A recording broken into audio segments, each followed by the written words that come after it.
We have a major leak here for Black Ops Cold War Zombies, probably one of the last major leaks we're going to have for this game. It is releasing very soon, obviously, but this morning we got some leaked gameplay, half an hour of gameplay from Maschine, and we're going to go through a bunch of the gameplay features, some stuff we have not talked about that were seen in that gameplay that were leaked out. We're going to cover it here in this video. A lot of crazy stuff is going on. I want to make sure you guys are on the safe side here. Make sure you know what videos you're watching and what is going to be covered in those videos. In this video, I will not be covering anything pertaining to the storyline and or the Easter egg. We're not going to be talking about any storyline Easter egg stuff for Maschine. This is straight gameplay features, the point system, the weapon list, crafting table, buildables, jug, armor, how all of that works, what the gameplay looks like. I want to go through all of the information that I saw here. Yesterday's video, literally unreal, 1,700 likes. We got 50,000 views on that video, and we gained so many subs. So, I mean, the support is insane from you guys. So, seriously, if you're new, be sure to leave a like, subscribe to the channel. We're less than 1,000 subs away from 60K. Shout out to the members, as always, and let's get started here.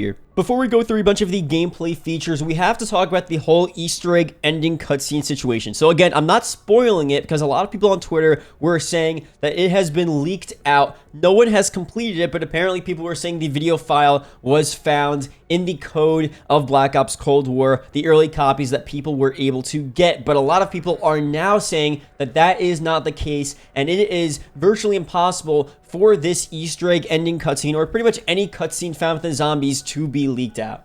TZ Ghost, the guy who made Darius Declassified, said this main quest cutscene won't be leaked. It's likely rendered in-game. That means it is impossible to rip the video file because it doesn't exist. The cutscene is generated in real time, just like the BO3 ending cutscenes, besides Revelations. You guys are freaking out because someone found the file path for a possible small asset of it. That literally means nothing. Worst case scenario, the subtitles leak. Even then, none of the visuals will. It still is scary to think about the actual subtitles being leaked because that pretty much is the cutscene just in word form, but at least we're never going to be able to see what exactly the cutscene looks like before the Easter egg is actually completed. And regardless, I'm not going to ever be covering it until it's actually completed, and hopefully no one else covers it as well. So for the most part, you guys should be safe with staying away from spoilers with these Easter egg cutscene files and all of that different stuff.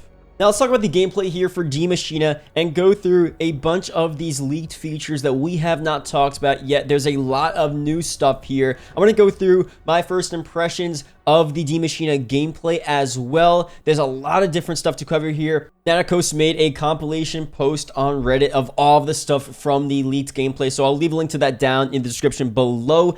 First off, I saw the gameplay. I watched where you spawn outside of Nocturne Toten in the courtyard. It's a very large spawn room. It's pretty sick. There's a lot of stuff to do there. Quick arrive, obviously, and then you move into Nocturne Toten. You have to go through Nocturne Toten to go through this map. There's no other way around Nocturne Toten. You spawn on the bottom left corner of the map, and you have to pass through Noct to actually move on to the rest of the map. And within Noct, you could either go down below to the actual facility where the power room is and the first dark ether orb is, or you can go outside to the plain area and the rest of the above ground portion of Maschine. The map looks beautiful. The colors when you turn on the power in the factory are so nice. It's a really cool looking map here. Now I'll get back and forth to what the gameplay actually looks like as we go through a bunch of these gameplay features here. So here's the official description of Maschine, the official map description.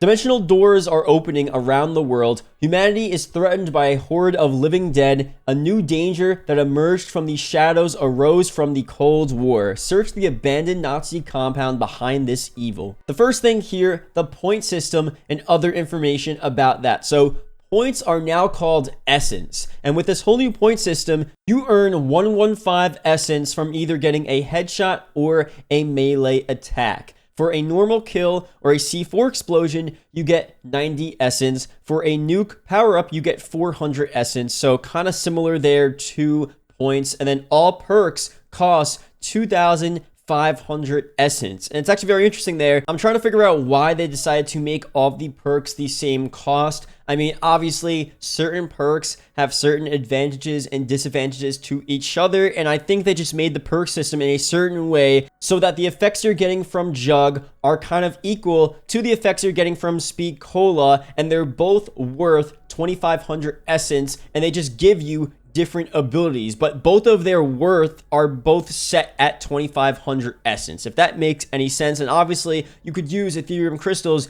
to upgrade all of those perks, and then you can get the better versions of those perks once you grind through the rounds and get those Ethereum crystals here. But let me know what you guys think about that. All the perks being 2,500 essence. You start with 5 hits to go down, essentially like having Jug in casual mode from Black Ops 4, but it's forced. Zombies also do 30 damage per hit. You have 150 health by default, which means it's 5 hits to go. Also, level 1 armor reduces zombie damage to 18 damage per hit, and this also increases your total hits to 8.3. By the way, this is also without Jug, without the Jug upgrades, and also without max armor. He says, I believe, level 1 armor is about 15 to 20 hits durability. Even just taking 1 hit of damage to your armor costs 250 salvage straight off the bat to repair. So that's all of the information on the health system there, especially with Jug and how many hits it takes to get down. It seems like a lot, and I don't know if most of the gameplay was being recorded in just the tutorial mode, and maybe the tutorial mode for this game just gives you a lot more health, which that would make a lot of sense, but I could very well see them making the standard zombies health a lot more, especially if they want zombies to have more of a casual appeal, and then how these Jug upgrades that we talked about from the leaks as well give us even more max health, and then the max armor gives us even more max health. Like, there's a lot of different areas here in which we can get health, so I don't know if this is just the tutorial mode, but I could very well see them doing this for the game. And the last thing here, it takes 250 essence to ammo refill for common weapons. You have different ammo crates around the map that we did talk about from the leaks. Those are confirmed to be in the game, and it takes 250 essence to refill at least your common weapons. Now, here are the different levels for the armor in this game. Level 1 reduces damage from zombies. It costs 500 salvage. Level 2 increases damage, reduction, and durability. That costs 1,000 salvage. And level 3 maximizes damage reduction and durability, and we don't know how much salvage that costs in the game. And you can also repair your armor as well. Even with a tiny bit of armor lost, it already costs at least 250 salvage by default. Now let's go through something very interesting, the crafting table and all of the different items you can actually craft using salvage at this table. So the first thing here, we have a bunch of tactical weapons here. We have Stim Shot, Stimulant that initiates healing immediately, that costs 100 salvage, Stun Grenade, which disorients and stops all enemies for a short duration, 250 salvage, Decoy attracts nearby normal zombies for a short duration, that costs 500 salvage. Monkey Bomb attracts normal zombies for a short duration before detonating, 1000 salvage. Now, the lethal weapons here, we can get a Tomahawk, which is a retrievable axe that kills normal zombies instantly on impact, 100 salvage. We have a Frag Grenade, explodes after a short fuse, can be cooked by holding RT, 250 salvage.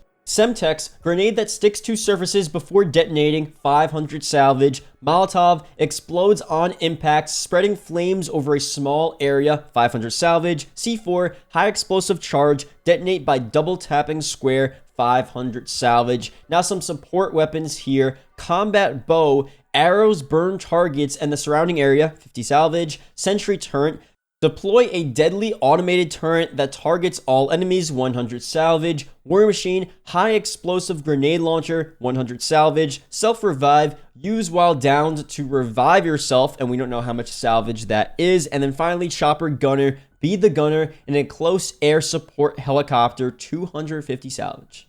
Now, here are a bunch of the loot drops that we can get from zombies, at least from what we saw from the actual gameplay here. We have Salvage, which is uncommon, High Grade Salvage, rare, Stun Grenade, rare, and Semtex, rare, and we're probably going to get a bunch of other loot drops as well once we get more gameplay and once we actually get to play the game. Something very interesting here are a bunch of the intel details and requirements for each of the groups. So the first thing here, we have the Requiem group, and this is CIA's most secretive department, pits an international team of covert operatives against a new Cold War adversary and an otherworldly danger. Their mission, contain the threat both from Omega and the beyond. And we have 0 out of 2 audio logs to collect, 0 out of 6 documents to collect. We have 7 radio transmissions to collect and 5 artifacts to collect. Next one here, we have the Omega Group. KGB Spetsnaz Omega Group seeks to harness the energies and resources of the Dark Ether to give the USSR a strategic advantage over their Cold War foes, the Americans and NATO. You have to collect 3 audio logs from them, 4 documents, and 1 artifact. Next one here, Maxis Intel. Formerly an agent in the West German BND, Samantha Maxis will go to any length and cross any line in her mission to uncover the truth about the Dark Ether and the 2 organizations she's caught between. 3 audio logs to collect from her, 3 documents, and 3 radio transmissions. Last one here, Dark Ether Intel, a mysterious realm beyond the world we know, filled with untrapped resources and nightmarish creatures. Proceed with caution, but listen and observe closely. 6 audio logs from them, 12 documents, and 4 artifacts to look for here. So really sick there. A lot of the different stuff here to cover. I want to go through now a bunch of the upgrades for each of the field upgrades in the game that you get from the menu in Black Ops Cold War Zombies. So we went through the field upgrades, but we didn't go through all of the 3-tier upgrades for each field upgrade that you can get. So let's go through all of that now. First field upgrade here is Frost Blast. Create a frigid blast of wind that deals frost damage and slows enemies caught inside of it. Slowed enemies take additional damage. The first upgrade is Blast lasts 3 seconds longer, continuing to slow enemies. The second upgrade is that it increases the maximum charges to 2, and the third upgrade is that it doubles the size and damage of the blast. Next field upgrade is Energy Mine. Create a mine of pure energy that detonates on proximity of enemies, dealing explosive damage. The first upgrade is that it increases maximum charges to 2. Second upgrade doubles the size of the blast, and the third upgrade, mine detonates 2 times in rapid succession. Next field upgrade here, Ether Shroud. Phase into the Dark Ether for 5 seconds, becoming hidden from enemy detection. The first upgrade is Activation instantly reloads ammo for your weapon. The second upgrade, increase shroud duration to 8 seconds. And the third upgrade, Activation instantly warps you forward a small distance. Next field upgrade here, Healing Aura. Summon beams of energy down on yourself and allies to instantly heal to full health. The first upgrade is that you and your allies gain a regenerative healing effect that lasts 10 seconds. The second upgrade, Beam knocks down normal enemies and stuns special and elite enemies. And the third upgrade, the beam revives downed allies. Last one here, Ring of Fire. Create a ring of ethereal fire that boosts damage for you and allies.